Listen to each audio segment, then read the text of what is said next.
போட்டி தேர்வுகளில் வெற்றி பெற அருமையான முறையில் படித்துக் கொண்டிருக்கும் அனைத்து மாணவ நண்பர்களுக்கும் வணக்கம். நான் உங்கள் பொன்வேல் பாண்டியன், நடப்பு நிகழ்வுகள் ஆசிரியர். இன்றைய தினம் டிசம்பர் 9ஆம் தேதிக்குரிய நடப்பு செய்திகளை டிஎன்பிசியோட போட்டித் தேர்வுகளில் சமீபத்தில் எப்படிலாம் நடப்பு செய்திகளை தொடர்புபடுத்தி ஒரு ஜிகே கலந்து எப்படிலாம் கொஸ்டின்ஸ் கேட்குறாங்களோ அதன் அடிப்படை நடப்பு செய்திகளை சூப்பராக தொகுத்து வழங்க போகிறோம். அதனால் மாணவ நண்பர்களே, நம்மளோட வீடியோவை ஃபுல்லாக தொடர்ந்து பாருங்கள். கண்டிப்பாக தேர்வில் வெற்றி பெறுவது உறுதி. எவ்வளவு முடியுமோ என்னால் அந்த எஃபர்ட்டை நான் கண்டிப்பாக போடுறேன். அதில் கரண்ட் அஃபேர்ஸாக இருக்கட்டும், சப்ஜெக்டாக இருக்கட்டும், ஸ்ட்ராட்டஜிக்கு எதுவுமே மிஸ் ஆகாத அளவுக்கு எல்லா போட்டித் தேர்வுகளுக்கும் தேவையான எல்லா சிறப்பம்சங்களையும் தொகுத்து வழங்குகிறோம். சரிங்களா? இது தவிர நடுவில் போனஸ் கேள்விகள், நிறையா சூப்பர் 6 கேள்விகள் எல்லாமே நம்ம கேட்க போகிறோம். நிறைய மாணவர்கள் தொடர்ந்து ஃபாலோ பண்ணுறீங்க, தொடர்ந்து சூப்பராக ஆன்சரும் பண்ணிட்டுருக்கீங்க. தயவுசெய்து கொஞ்சம் டைம் ஒதுக்கி நல்லா எஃபோர்ட் போடுங்க. ஒரு நல்ல வாய்ப்புமா இந்த வருஷம், நல்ல டைமும் இருக்குது. சரியா? ஒரு அருமையான வாய்ப்பு நமக்கு இந்த வருஷம். அதனால் கண்டிப்பாக சூப்பராக ஒரு எஃபோர்ட்டை போடுங்க. ஒரு அருமையான அரசு பணியில் நம்ம அமர்வது உறுதி. ஆரம்பிக்கலாமா? இன்றைய தினத்திற்கான நடப்பு செய்திகள் டிசம்பர் 9ஆம் தேதிக்குரியது. ஃபர்ஸ்ட் பாயிண்ட் பாருங்கம்மா. இன்றைக்கி நம்ம என்னெல்லாம் பார்க்க போகிறோம் அப்படிங்கிற மாதிரி ஃபஸ்ட்டு வந்துட்டு அந்த இண்டெக்ஸ் பார்த்துக்கலாம். அதாவது உள்ளடக்கம். சரியா? என்னென்னலாம் பார்க்க போகிறோம் அப்படின்னு பார்த்தீங்கன்னா, ஃபஸ்ட்டு வந்துட்டு முக்கிய தினத்தில் இந்த சர்வதேச ஊழலுக்கு எதிரான தினம். சரியா? சர்வதேச இந்த ஊழலுக்கு எதிரான தினம் அது பார்க்கலாம். அதனைத் தொடர்ந்து சர்வதேச ஊழல் குறியீடு. சரியா? இந்த சிபிஐன்னு சொல்லுவாங்க. அது அந்த ஊழலில் எந்த நாடு டாப்பில் இருக்கிறாங்க, இந்தியா எந்த பொசிஷனில் இருக்கிறாங்க அது பார்க்கலாம். அதுக்கப்புறம் ஜப்பானில் சுனாமி ஏற்பட்டுள்ளது. சரிங்களா? அது பார்க்கலாம். அதுக்கப்புறம் இந்தியாவில் சுனாமி விழிப்புணர்வு மையம் எங்கே அமைந்துள்ளது, எப்போ உருவாக்கப்பட்டது அது பார்க்கலாம். அதுக்கப்புறம் முக்கியமான ஒரு விளையாட்டு செய்தி, உலக கோப்பை ஸ்குவாஷ் போட்டி எங்கு தொடங்கி உள்ளது அப்படிங்கிறத பார்க்கலாம். அதுக்கப்புறம் எக்கனாமிக்ஸில் இருக்க முக்கியமான ஒரு டேம் என்னன்னு பார்த்தா வராக்கடன், பேட் டெப்ட்னு சொல்லுவாங்க. அந்த பேட் டெப்ட்னா என்னன்னு சொல்லி பார்க்கலாம். அதுக்கப்புறம் தமிழ்நாட்டில் சரியா டென்மார்க் நாட்டுடன் இணைந்து தமிழ்நாடு அரசானது கடலுக்குள் காற்றாலை மின் உற்பத்தியை தொடங்க போகிறாங்க. இப்படி சூப்பரான சிறப்பம்சங்கள் இருக்குது. இது தவிர கடைசியாக சூப்பர் 6 கேள்விகளும் இருக்குது. அதனால் தொடர்ந்து வீடியோ பாருங்கள். கண்டிப்பாக ஒரு நல்ல மதிப்பெண்களை பெற முடியும் நம்ம ஏரியாவில் இருந்து. ஆரம்பிக்கலாமா? பாருங்கள். இனிமேல் உள்ள என்னன்னு சொல்லி பார்க்கலாம். ஓகேவா? நம்ம ஏற்கனவே சொன்ன மாதிரி ஃபஸ்ட்டு அந்த முக்கிய தினங்கள், இந்த ஆன்டி கரப்ஷன் டேன்னு சொல்லுவாங்க. சரிங்களா?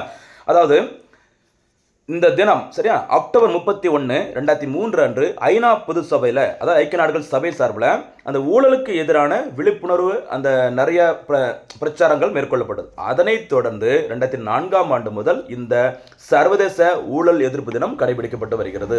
என்ன டேட்டில்? டிசம்பர் 9ஆம் தேதியில். ஓகேவா? முதல் முறை கடைபிடிக்கப்பட்ட ஆண்டு 2004. சுனாமி வந்து நம்ம பார்த்தோம்ல. சரிங்களா? அந்த சுனாமி ஏற்பட்ட 2004 தான் டிசம்பர் 9ஆம் தேதி சர்வதேச ஊழல் எதிர்ப்பு தினம் கடைபிடிக்கப்பட்டது முதல் முறையாக. சரியா? தொடர்ந்து பாருங்க. இனிமேல் அதுக்கப்புறம் முக்கியமான இன்னொரு தலைப்பு பாருங்க, சர்வதேச ஊழல் குறியீடு 2025. சரிங்களா? இன்டர்நேஷனல் லெவலில் எந்த நாட்டில் சரியா அரசு பணிகள் இருக்கட்டும், பிற பணிகளையும் சரி அதிகளவு ஊழல் மிகுந்து காணப்படுகிறது, அந்த பட்டியலை யார் ஆண்டுதோறும் வெளியிடுறாங்க அப்படின்னு பார்த்தீங்கன்னா, ஜெர்மனி நாட்டை சேர்ந்த டிரான்ஸ்பரன்சி இன்டர்நேஷனல், சரி டிஐன்னு சொல்லுவாங்க. இந்த டிரான்ஸ்பரன்சி இன்டர்நேஷனல் அமைப்பு தான் இந்த ஊழல் பட்டியலை வெளியிட்டிருக்கிறாங்க.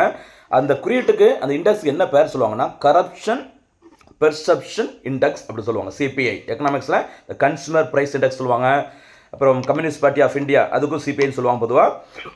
இங்கே பார்க்குறது கரப்ஷன் பெர்செப்ஷன் இண்டெக்ஸ். இதில் இவங்க வெளியிட்ட இந்த அறிக்கையில் உலகத்திலே ஊழல் கரப்ஷன் வந்து ரொம்ப கம்மியாக இருக்கிற முதல் 3 நாடுகள் டென்மார்க், 10க்கு 10 10 அவுட் ஆஃப் 10 பெற்று டென்மார்க் முதலிடம், ஃபின்லாந்து அதுக்கப்புறம் கொஞ்சம் பின்தங்கி 2ஆம் இடம், 3ஆம் இடத்துல சிங்கம். சரியா? 10க்கு 10னா 10 மதிப்பெண் கிடையாது, இது வேற ஒரு ஸ்கோர். சரிங்களா? நமக்கு தெரிய வேண்டியது கரப்ஷன் ஊழல் குறைந்த முதல் 3 நாடுகள் டென்மார்க், பின்லாந்து, சிங்கப்பூர். இந்த பட்டியலில் இந்தியா 96வது இடத்தில் உள்ளது. கடந்த ஆண்டு, அதாவது 2023ஆம் ஆண்டு இந்த பட்டியல் வெளியிடப்பட்டது 2025ஆம் ஆண்டு, ஆனால் 2024ஆம் ஆண்டு இருக்கானது. அதே மாதிரி இதுக்கு முன்னாடி வெளியிட்ட அந்த அறிக்கையில் இந்தியா 93ஆம் இடத்துல இருந்தது ஊழல் மிகுந்த நாடுகளின் பட்டியலில். இப்போ 3 இடங்கள் பின்தங்கி 96வது இடத்துக்கு வந்திருக்கிறாங்க. சரியா? ஓகே. இந்தியா இந்த இடத்துல எப்படி இருக்காங்க அப்படின்னா, அதேமாதிரி நம்மளோட அண்டை நாடுகள் இந்த ஊழல் பட்டியலில் எங்கே இருக்காங்க அப்படின்னு சொல்லி பாருங்க. சீனாவும் கிட்டத்தட்ட நானும் குறைஞ்ச ஆள் கிடையாது அப்படிங்கிற மாதிரி 76வது இடத்துல இருக்கிறாங்க. நம்முடைய அண்டை நாடான பாகிஸ்தான் அதிக அளவு ஊழல் மிகுந்து 135வது இடத்துல இருக்கிறாங்க. இலங்கை 121வது இடம். இந்த பட்டியலில் மொத்தம் 180 நாடுகள் இந்த பட்டியலை சேர்த்திருந்தாங்க. இதில் கடைசி இடத்தை பெற்ற நாடு எதுன்னு பார்த்தீங்கன்னா தெற்கு சூடான். சரியா? தெற்கு சூடான். 178வது இடம் வெனிசுலா, 179வது இடம் சோமாலியா, கடற்கொள்ளை அடிக்கடி நடைபெறுகிற சோமாலியா 179வது இடம். கடைசி இடத்துல தெற்கு சூடான் மறக்கக்கூடாது. சரியாமா? இந்த இடத்துல ஒரு போனஸ் கேள்வி கேட்கலாமா? இந்த தெற்கு சூடான், ஓகேவா? அந்த தெற்கு சூடான் எப்போது உருவாக்கப்பட்டது? ஏன் அப்படின்னா ஐக்கிய நாடுகள் சபையில் இந்த தெற்கு சூடான் நாடானது 193வது நாடாக இணைந்தது. சரிங்களா? எப்போ பிரிக்கப்பட்டது இந்த சூடான் அப்படிங்கிறத மறக்காமல் பதில்களை சொல்லுங்கள். போனஸ் கேள்வியா? சரியாமா? அப்போ ஊழல் குறியீடு பார்த்துருக்கோம். இதை வெளியிட்டது ஜெர்மனி நாட்டை சேர்ந்த டிரான்ஸ்பரன்சி இன்டர்நேஷனல். அதுக்கு பேர் என்ன சொல்லுவாங்க? Corruption perception index. ஊழலே இல்லாத நாடு டென்மார்க். கடைசி இடம் தெற்கு சூடான். இந்த பட்டியலில் இந்தியா 96வது இடம். 96 கிட்ஸ். அதை ஞாபகம் வச்சுக்கோங்க கரப்ஷனில். சரியா? அடுத்து இன்னொரு முக்கியமான ஒரு ஜியாகிரபி சம்மந்தப்பட்ட சர்வதேச செய்தி பாருங்கள். ஜியாகிரபி சம்மந்தப்பட்ட சர்வதேச செய்தி. ஜப்பானில் நிலநடுக்கம் மற்றும் சுனாமி எச்சரிக்கை. அடிக்கடி டிசம்பர் மாதம் வந்துச்சுனாலே சுனாமி ஏற்படுவதற்கு நிறைய வாய்ப்புகள் இருக்கும். அதனால் நவம்பர் 5ஆம் தேதி, சரி, நவம்பர் 5ஆம் தேதி சுனாமி விழிப்புணர்வு தினமாக கடைபிடிக்கப்படும். ஏன்னா சுனாமி வந்த நாள் டிசம்பர் 26, 2004 மறக்கக்கூடாது. சரிங்களா? இங்கே பாருங்கள். ஜப்பானின் வடக்கு கடற்கரையை ஒட்டிய பகுதிகளில் நிலநடுக்கம் 7.8 ரிக்டர் ஸ்கேல் சரி அளவுகளில் பதிவாகியுள்ளது. இதனைத் தொடர்ந்து அந்த நாட்டு மக்களுக்கு பார்த்தீங்கன்னா சுனாமி எச்சரிக்கை விடுவிக்கப்பட்டுள்ளதுன்னு சொல்லியிருந்தாங்க. சரிங்களா? சரி, இதுக்கு முன்னாடி மிகப்பெரிய சுனாமி ஏற்பட்ட நாள் நம்ம ஏற்கனவே சொன்ன மாதிரி கிறிஸ்மஸ் முடிஞ்ச அடுத்த நாள் டிசம்பர் 26, 2004 ஏற்பட்டது எங்கன்னு பார்த்தீங்கன்னா இந்தோனேஷியா நாட்டின் சுமத்ரா தீவு. சரி, கடலுக்கு அடியில் ஏற்பட்ட பூகம்பத்தின் காரணமாக இந்த சுனாமி உருவானது. சரிங்களா? இப்போ சுமத்ரா தீவு கடல், சரியா, கம்ப்ளீட்டாக கடலாக இருக்குது. கடலுக்கு அடியில் பூகம்பம் எர்த்குவேக் ஏற்படுகிறது. எர்த்குவேக் ஏற்பட்ட என்ன ஆகும்? பூமி இரண்டாக பிரியும். பிரியும் போது அந்த கேப்பை எது ஃபில்லப் பண்ணும்? கடல் நீர் ஃபில்லப் பண்ணும். கடல் நீர் ஃபில்லப் பண்ணிடுது. கொஞ்ச நேரத்தில் பூமி மறுபடியும் என்ன ஆகுது? ரெண்டு பகுதியில் ஒன்றாக இணையும் போது உள்ள இருக்க தண்ணீர் என்ன ஆகுது? செம்ம ஸ்பீடாக ஃபோர்ஸாக மேலே வருது. அப்படி ஃபோர்ஸாக வந்த கடல் தண்ணீர் தான் எதை மாதிரி இருக்குதுமா? மிகப்பெரிய ஆழி பேராலைகள் சுனாமி அலைகளாக மாறியது. என்னைக்கு டேட்டில்? டிசம்பர் 26, 2004 சுமத்ரா தீவு. எந்த நாட்டிலமா? இந்தோனேஷியா. சரியா? இந்த பாதிப்பில் தான் கிட்டத்தட்ட 2,30,000 பேர் உயிரிழந்திருந்தாங்க ஒரு 14 நாடுகளில். சரிங்களா? இந்த கடலுக்கடியில் ஏற்பட்ட பூகம்பத்தில் மொத்தம் ரிக்டர் ஸ்கேல் எவ்வளோ பதிவாயிருக்கு பாருங்க? 9.3 மிகப்பெரிய ஒரு பூகம்பம் ஏற்பட்டது. அதன் காரணமாக தான் 2,30,000 பேர் உயிரிழந்திருக்கிறாங்க. என்னைக்கு டேட்டில்? டிசம்பர் 26, 2004. சரிங்களா? மறக்கக்கூடாதுமா. சரி, இது தொடர்பான இன்னொரு முக்கியமான ஒரு செய்தி பாருங்கள். சுனாமி தொடர்புடைய இன்னொரு செய்தி. இந்திய சுனாமி முன்னெச்சரிக்கை மையம், சரியா, Indian tsunami early warning centre சொல்லுவாங்க, ஷார்ட்டா ITEWC. சரிங்களா? இப்போ சுனாமி வந்துட்டு பெரும்பாலும் எப்போ ஏற்படுகிறதோ அதை முன்கூட்டியே கண்டறிந்து மக்களுக்கு, சரிங்களா, எச்சரிக்கை விடுப்பதற்கான ஒரு மையம் தொடங்கப்பட்டுள்ளது. அதோட பேர் தான் இந்திய சுனாமி முன்னெச்சரிக்கை மையம். இது எங்கே அமைந்துள்ளதுன்னு பார்த்தீங்கன்னா ஹைதராபாத்தில். சரியா? ஹைதராபாத்தில் எங்கே செயல்படுகிறதுன்னு பார்த்தீங்கன்னா ஹைதராபாத்தில் முக்கியமாக 1999 எப்போ 1999 ஒரு அமைப்பு உருவாக்கப்பட்டது. அந்த அமைப்பின் பெயர் இன்காயிஸ். சரியா? Indian national centre for ocean information services. என்ன பேருமா? Indian national centre for ocean information services சொல்லுவாங்க. இந்த அமைப்பு 1999 ஹெட் குவார்ட்டர்ஸ் எங்கே இருக்குது? ஹைதராபாத்தில். அந்த ஹைதராபாத்தில் தான் இந்த அமைப்பு உருவாக்கப்பட்டுள்ளது. எது? இந்திய சுனாமி முன்னெச்சரிக்கை மையம். கவனமாக இருங்க. இந்திய சுனாமி முன்னெச்சரிக்கை மையம் உருவாக்கப்பட்ட வருஷம் 2007, டேட்டு அக்டோபர் 15. ரெண்டுமே முக்கியமானது. சரியா? இன்காய்ஸும் முக்கியம். இன்காய்ஸ் அப்படின்னா கடல் தகவல் சேவைகளுக்கான இந்திய தேசிய மையம். ITEWC அப்படின்னா Indian tsunami early warning centre, மறக்கக்கூடாது. சரியா? ரெண்டுமே முக்கியமானது. சுனாமி தொடர்பான செய்திகள் பார்த்துருக்கோம். எப்போ சுனாமி ஏற்பட்டது, அதுக்கு தொடர்புடைய 2 அமைப்புகள் பார்த்துருக்கோம். அடுத்து முக்கியமான ஒரு விளையாட்டு செய்தி பாருங்கம்மா. சரியா? நிறைய பேர் நினைப்பாங்க டிஎன்பிஎஸ்சியில் விளையாட்டுங்கிற ஒரு ஆப்ஷனே கிடையாது அப்படின்னு நினச்சிட்டு, ஆனால் கண்டிப்பாக அப்பப்போ கேட்டுட்டு தான் இருக்கிறாங்க. கவனமாக இருங்க. இந்த பர்சனாலிட்டிஸ் அதுலேயாச்சும் கேட்பாங்க. இன்னொரு முக்கியமான விஷயம், தமிழ்நாட்டில் தற்போது இளைஞர் நலன் மற்றும் விளையாட்டுத்துறை அமைச்சராக இருப்பவர் உதயநிதி ஸ்டாலின் அவர்கள். அதனால் அவருடைய பீரியடில் என்னென்ன சாதனைகள், என்னென்ன விளையாட்டு சம்பவங்கள் தமிழ்நாட்டில் நடந்திருக்குது அப்படிங்கிற மாதிரி கேட்கலாம். அதில் முக்கியமான ஒரு விளையாட்டு பாருங்கள், உலகக்கோப்பை ஸ்குவாஷ் போட்டி. சரி, உலகக்கோப்பை ஸ்குவாஷ் போட்டி 2025 எங்கு தொடங்கியுள்ளது அப்படின்னு பார்த்தீங்கன்னா சென்னையில் அமைந்துள்ள எக்ஸ்பிரஸ் அவென்யூ. சரிங்களா? இந்த எக்ஸ்பிரஸ் அவென்யூவில் இதுக்கு முன்னாடி 2023ஆம் ஆண்டில், சரிங்களா, இதே மாதிரி உலகக்கோப்பை ஸ்குவாஷ் போட்டி நடைபெற்றது. அந்த 2023 உலகக்கோப்பை ஸ்குவாஷ் போட்டியில் இந்திய அணி வெண்கல பதக்கத்தை வென்றது குறிப்பிடத்தக்கது. தற்போது தொடங்கியுள்ள இந்த போட்டியில் பங்கேற்கும் மொத்த அணிகளின் எண்ணிக்கை 12. சரிங்களா? இந்த உலக ஸ்குவாஷ் சம்மேளனத்தின் தற்போது தலைவராக இருப்பவர் யார் பார்த்தீங்கன்னா ஜீனா உல்ட்ரிஷ், மறக்காதீங்க. சரிங்களா? உலகக்கோப்பை ஸ்குவாஷ் போட்டி வேர்ல்டு. அதே மாதிரி இப்போ தமிழ்நாட்டில் சென்னை மற்றும் மதுரையில், சரியா, ஜூனியர் உலகக்கோப்பை ஹாக்கி போட்டி நடைபெற்று வருகிறது. கவனமாக, ஒரே நேரத்தில் 2 வேர்ல்டு கப்பு தமிழ்நாட்டில் நடைபெற்று வருகிறது. அது ஒரு சிறப்பம்சம், மறக்கக்கூடாது. சரியாம்மா? அடுத்து இன்னொரு எக்கனாமிக்ஸ் சம்மந்தப்பட்ட ஒரு செய்தி பாருங்கம்மா. சரியா, வராக்கடன். சரியா, வராக்கடன்னா அதில் இங்கிலீஷில் என்ன டேம் யூஸ் பண்ணுவாங்க அப்படின்னா பேட் டெப்ட்னு சொல்லுவாங்க. சரி, வராத கடன். சரியா, கண்டினியூஸாக ஒரு வங்கி வழங்கிய ஒரு கடனை வசூலிக்க முடியல அப்படின்னா அதுக்கு பேர் தான் வராக்கடன் சொல்லுவாங்க. என்னன்னு சொல்லி பார்க்கலாம். ஒரு குறிப்பிட்ட காலம் வரை, பொதுவாக 90 days, சரியா, அல்லது அதற்கு மேல் கடன் தவணையை செலுத்த தவறிய ஒரு கடன், அதுக்கு தான் என்ன பேர் சொல்லுவாங்க, வராக்கடன். இது சட்டப்பூர்வ நடவடிக்கை எடுத்த பிறகும் வசூலிக்க முடியாத போது அறவே வசூலிக்க முடியாத கடன் என வகைப்படுத்தப்பட்டு நீண்ட காலத்திற்கு பிறகு பல ஆண்டுகள் வங்கிகளின் கணக்கிலிருந்து நீக்கம் செய்யப்படும் சொல்லியிருக்கிறாங்க. சரியா, வங்கி பதிவுகளில் இருந்து கடன்களை நீக்குவது என்பது கடன் தள்ளுபடி என்றோ அல்லது அந்த கடன்களை திரும்ப பெற முயற்சி நடக்காது என்றோ அர்த்தம் அல்ல. என்ன சொல்லியிருக்கிறாங்க, கண்டினியூஸாக, அதாவது ஒரு குறிப்பிட்ட டைம் கொடுத்து 90 days வரைக்கும் நீங்கள் வந்து வாங்கின கடனை சரியாக அந்த தவணையை செலுத்தலை அப்படின்னா அது வராக்கடன் லிஸ்ட்டில் சேர்த்துருவாங்க.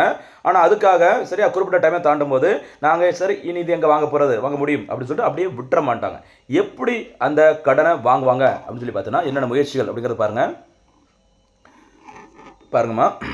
வங்கி பதிவுகளில் இருந்து கடன்களை நீக்குவது என்பது கடன் தள்ளுபடி என்றோ அக்கடன்களை திரும்ப பெற முயற்சி நடக்காது என்றோ அர்த்தம் அல்ல. அது வந்து முக்கியமானது. சரியா, அடுத்து, இது வங்கி கணக்குகள் நிர்வாக வசதிக்காக RBI விதிகளுக்கு உட்பட்டு மேற்கொள்ளப்படும் நடவடிக்கையாகும். சரிங்களா, என்னென்ன வழிகளில் இந்த கொடுத்த கடனை இந்த விஜய் மல்லையா அந்த மாதிரி குரூப்பிட்ட இருந்து கொடுத்த கடனை எப்படி கலெக்ஷன் பண்ணுவாங்க அப்படின்னா தீர்ப்பாயங்கள், ஒரு ட்ரிபியூனல், சரி, தீர்ப்பாயங்கள் மூலமாகவோ அல்லது நீதிமன்ற நடவடிக்கை மூலமாகவோ தேசிய நிறுவனங்கள் சட்ட தீர்ப்பாயம் சொல்லுவாங்களா, இந்த நேஷனல் கம்பெனி லா சொல்லுவாங்களா, அந்த தேசிய நிறுவனங்கள் சட்ட தீர்ப்பாயம் மூலமாகவோ அல்லது திவால் சட்டம் மூலமாகவோ நடவடிக்கை தொடரும் அப்படி சொல்லியிருக்காங்க. தவிர அப்படியே விட்டுற முடியாது அப்படிங்கிற சொல்லியிருக்கிறாங்க. சரியா, சமீபத்தில் இன்றைய தினத்தில், அதாவது இன்றைய தினம் எதற்கு இது செய்தியில் வந்திருக்கு அப்படின்னா செப்டம்பர் 2025 வரையிலான 5.5 ஆண்டுகளில் ரூபாய் 6.15 லட்சம் கோடி வராக்கடன் அப்படிங்கிற மாதிரி ஒரு லிஸ்ட் வந்து சொல்லியிருக்கிறாங்க. சரியா, வராக்கடன் லிஸ்ட்டில் எவ்வளோ சேர்த்துக்கிறாங்க, 6.15 லட்சம் கோடி அப்படிங்கிற மாதிரி சொல்லியிருக்கிறாங்க.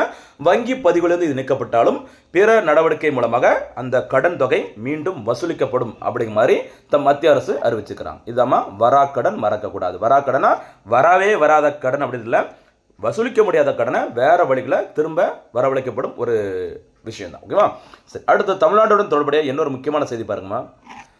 கடலுக்குள் காற்றாலை மின் உற்பத்தி. சரி, காற்றாலை அப்படி தமிழ்நாடு அப்படின்னாலே முப்பந்தல், சரியா, திருநெல்வேலி, கோயம்புத்தூர், இப்படி நிறைய இடங்கள்ல காற்றாலைகள் நிறைய இருக்குது.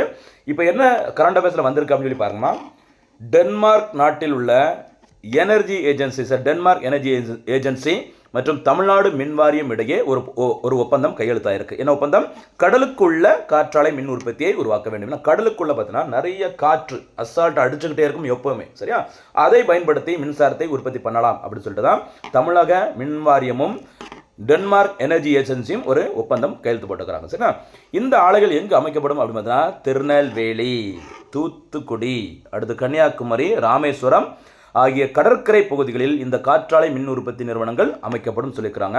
இந்தியாவில் தற்சமயம் பார்த்தீங்கன்னா காற்றாலை மின் உற்பத்திகள் டாப்ல இருக்க மாநிலம் எது பார்த்தீங்கன்னா கர்நாடகா, குஜராத், 2ஆம் இடத்துல நம்முடைய தமிழ்நாடு, 3ஆம் இடத்துல கர்நாடகா. ஓகேவா, அப்போ டாப்ல இருக்கிற காற்றாலை மின் உற்பத்தி மாநிலங்கள் குஜராத், நம்பர் 2 நம்முடைய தமிழ்நாடு, நம்பர் 3 கர்நாடகா, மறக்கக்கூடாது. சரிங்களா, ஓகே, GTK. அதே மாதிரி அடுத்து பாருங்க, உலக அளவில் புதுப்பிக்கத்தக்க மின் உற்பத்தி திறன் மற்றும் காற்றாலை மின்சார உற்பத்தி நிறுவுத்திறன் ஆகியவற்றில் இந்தியா 4ஆம் இடத்துல இருக்குது. வேர்ல்டு லெவலில் இந்தியா 4வது இடம். கவனமாக இருங்க, விட்டுறக்கூடாது. சரியா, கவனமாக இருங்கம்மா.